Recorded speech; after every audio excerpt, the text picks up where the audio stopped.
The NFL Draft, first round Thursday. And from Thursday through Saturday, the Texans have 11 picks in all. Which way will the Texans go with their numbers, especially numbers 3 and 13? For all of that and much more, Daniel Gotera and former Texan Seth Payne from Sports Radio 610.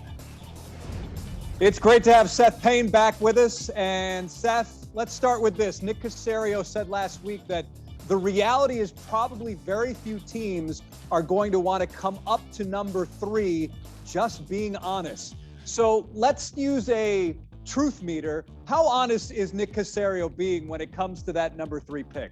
I think he is being truthful just because it matches what a lot of people have been saying about this draft. One is that there really aren't any quarterbacks to get excited about. And typically the thing that drives the most movement, as it was last year when the 49ers traded for the number 3 overall pick to eventually take Trey Lance, it's for a quarterback. When teams want to give a really hefty price, I think that the question will be, okay, will Nick Caserio get any offers at all for that number 3 pick? I think he will.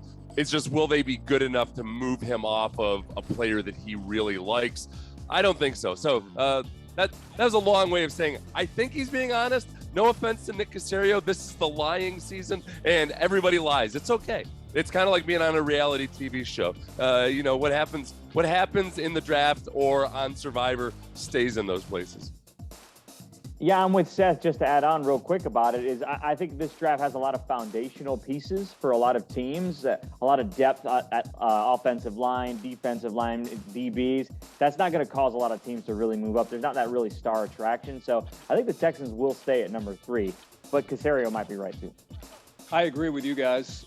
Initially, I thought, wow, he probably wants to trade down. But again, when you look at the situation and the fact that there's probably no clear-cut number 1, I'm guessing that, yes, he is being truthful and being honest, and the likelihood of them staying is greater than it would be if they wanted to trade that pick. So when you look at the big board and you look at some of the sports betting sites, the best odds to be the number 3 pick, when we're looking at Bet Online AG, you've got Sauce Gardner, Trayvon Walker, Evan Neal, Aquanu, Thibodeau, and Derek Stingley Jr. in that order. Which one would you place your money on to be the 3rd overall pick by the Texans? Look, I am like a lot of people who, despite his last 2 years of lessened production, when I saw Derek Stingley working out, I was reminded, oh, wow, this guy does some incredible things. And yet, I can't go there because he just hasn't produced the last couple of years. I don't think Aiden Hutchinson's going to be available. I don't think Trayvon Walker is going to be available. So I think they end up taking Ike Aquanu instead of Evan Neal, the offensive lineman. And I really like Ike Aquanu. Frankly, he seems like the kind of guy that the Patriots would want to draft. And I know that Nick is his own guy, but I think that he and Belichick value a lot of the same things. And these are good ones.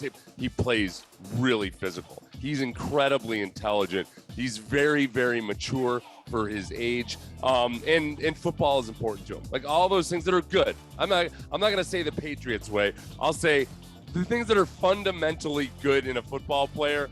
That's what Ike Aquanu has, and I think that's why they'll end up taking him if those 2 pass rushers I mentioned aren't available.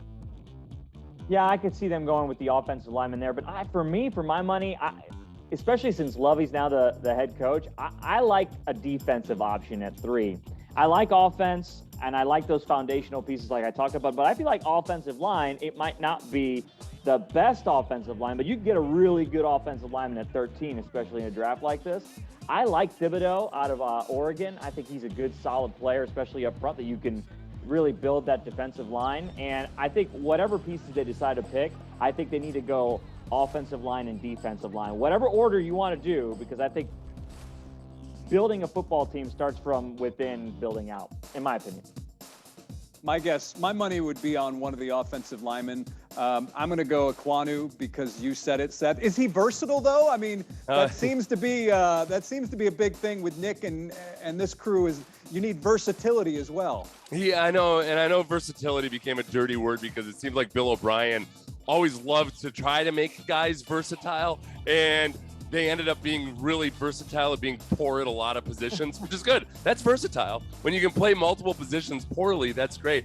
I think Ike Ekwonu, ideally you can have a guy just settle in and play one position his rookie year. But I think, yes, he can play tackle. He can play guard. He's done both effectively. And he's not sometimes tackles are a little too big to actually go in and play guard effectively if they're too long and lanky. Ekwonu, he's actually kind of short by offensive tackle standards, but he makes up for it in body control, physicality, technique, all those things. But it also would allow him to maybe move inside a little bit more easily. And now when it comes to the actual draft choices, realistically, which players would you like the Texans to choose at number 3 and number 13? Are you writing them down, Seth, or what are you doing there? I would look. I don't know if this is realistic or not. I'd really like Aiden Hutchinson to be there at 3. And there's talk that, hey, maybe Trayvon Walker goes number 1 overall. Maybe the Lions do something Detroit Lionish. Who knows? They draft. In the old days, it would have been a wide receiver number 1 for sure from the Lions. But if Aiden Hutchinson is there, I would love for them to take him. I think it ends up being an offensive lineman. Honestly, when you mentioned Sauce Gardner, yeah, that would excite me. I don't think they're going to, because Lovie Smith in his defense doesn't place as much of a premium on incredibly physically gifted and skilled cornerbacks. And the entire time that Lovie Smith has been in the NFL, when his team has had a number 1, a first round pick, they've never drafted a cornerback. And he's been playing largely the same scheme since he was a linebackers coach with Tampa. So I would be surprised if they take Sauce Gardner, even though I would like it. And then with the 13th pick overall, I would love to see them take Devin Lloyd, the linebacker out of Utah. So at number 3, you had? I had Ike Ekwonu. No. Wait, well, I said I would you asked what I would love to do. No, I would ask realistically. Realistically, I would love it if Aiden Hutchinson unrealistically fell to the Texans, but because I don't think he will, I think it'll be Ike Ekwonu, and I'll be happy with it. Okay, I got you now. At number 3, I'm going to say Kayvon from Oregon. Originally, I was on Sirius XM, and I did the Kyle Hamilton route, but that seems to be a bit of an overdraft. And I cannot believe that you mentioned that name, Seth. At 13, I had Devin Lloyd as well. That was the guy that I selected on Sirius XM at number 13. I went Devin Lloyd as well, so I'm going to go Kayvon and Lloyd at 3 and 13. You know, and it's funny, Devin Lloyd, on average, is being drafted about 16th in the draft. When he goes above that, it's rarely to the Texans. Not a lot of people are picking a linebacker to go to Lovie Smith, who's had Brian Urlacher, did multiple really good linebackers with the Tampa Bay Buccaneers when he was there. It's an important position in this defense. I wouldn't be surprised if they take Devin Lloyd. Yeah, for me, I alluded to it earlier. I think Kayvon Thibodeau out of Oregon would be great at number 3. I don't think Hutchinson will be there. And then number 13, this might be a cop-out answer, but literally anything.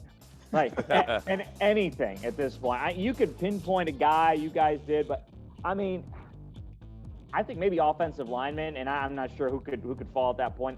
But literally anything. That's unless you don't draft a kicker. Don't draft a kicker in the first round. I think the Texans will have a successful first round because they have so many holes and depth issues. I think anybody that they can bring into the system is going to be beneficial. Well, and it's a really good year for wide receivers in the back half of the first round. And maybe some of those guys sneak up into the top 10, but it looks like it's going to be really hot and heavy with a lot of really good and viable candidates. Remember when the Texans traded away DeAndre Hopkins a couple of years ago? I don't know if you guys remember that or not. One of the bullet points the organization put out was, hey, you can get a lot of good receivers in the second round these days. They traded for Brandon Cooks, which was fine. They drafted a defensive lineman, but I wouldn't mind if they delivered on that promise of maybe trading back in the first round or with that first pick in the second round, taking a wide receiver. You know, when I watched Jeremy Pena hit a walk-off home run today, I can't help but think how our response in this city to this Jeremy Pena, frankly, phenomenon so far has been relatively muted because we're spoiled. And if Jeremy Pena had rolled out and been doing this in 2014, there would be people with Jeremy Pena tattoos on their lower backs, on their foreheads, everywhere. But we've gotten spoiled by the Astros' success. I think that this year hopefully can be a little bit like You know, when George Springer came around in 2014, when Correa came around in 2015, if we get a few of those guys, I'll be like an Astros fan was in 2015 when a little bit of playoff success went a long, long way. I don't even need playoff success for the Texans. Just give me a smidgen of a Pena type. Give you 6 wins. All right, Yes. Seth. So you'll be at the Texans official draft party on Thursday night, correct? I will be. Just come by, say hello. I'll be there with Daniel, just dousing people with brilliant takes on the Texans selections. It'll be awesome. All right, Seth. As always, thanks for hanging out with us on Sports Extra.